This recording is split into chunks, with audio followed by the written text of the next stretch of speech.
Well, yeah, some part can be a little bit delicate, no? In that now he is the leader of Guinea, and his brothers are going around killing people. Who is Yeah. going to take responsibility for that? I think it's secretary because they all put that plight on the on secretary because he's the leader, and that's why uh, when secretary died in Cleveland in the U.S. after a few months, what happened? They did a coup d'état, and the president who came was Lansana Conte.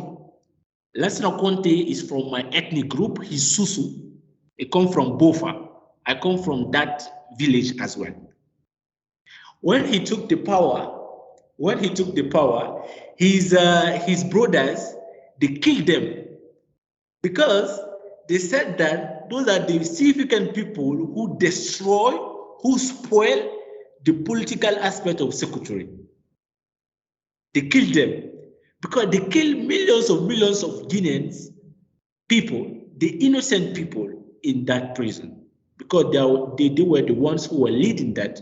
I remember there's an interview of Sékou Touré whereby a French journalist came in Guinea. He asked him that they are they are telling him that he does not respect human rights. He said, "What are you saying? I do respect human rights. If you do not believe me, go to the prison, go ask people." He was really confident. But there are so many things that were around his political aspect that he was not aware of. But you know, when you're a leader, you will not be loved by everyone.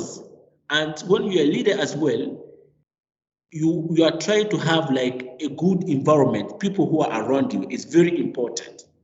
Because even though you are good, but those people can make you as a bad person. You get? And that's what really happened from my perspective to secretary. So, does it mean that he was not really fully in charge in that some people behind him went ahead and started killing other people? All right, now, the point is, when he got to be aware that this have happened, a lot of people were killed behind his back, he was not the one that gave the order. What did he do as a leader?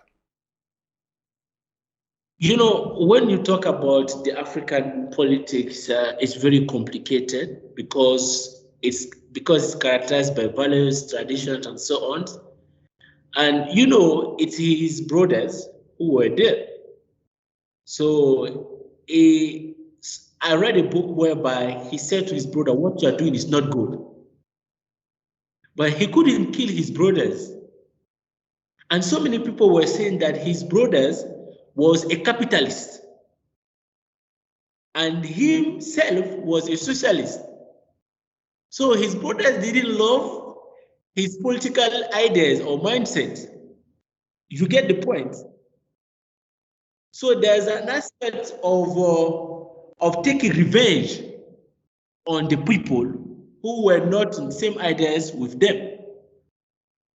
So I think he did not take a strong actions or significant actions around that towards mitigating that issues in the Republic of Guinea. That was the only thing that I can say about that question. Like I said before, it is not possible to find a leader who has no fault because it means we are looking for angel in that case.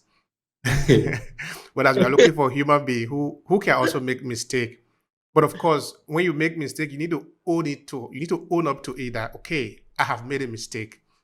Then the people can forgive you because that is part also of forgiveness. But sometimes we find leaders now when they make mistake, they try to hide it with lies. And when you tell one lie, you need to tell another one again and another one. It's just a loop, it never ends. That is not a good example. Anyway, I'm not saying that is what Sékou Touré is. I'm just saying that there are some leader who does this and it's not a good thing. All right, coming back to Sékou Touré as a leader, what was his kind of philosophy?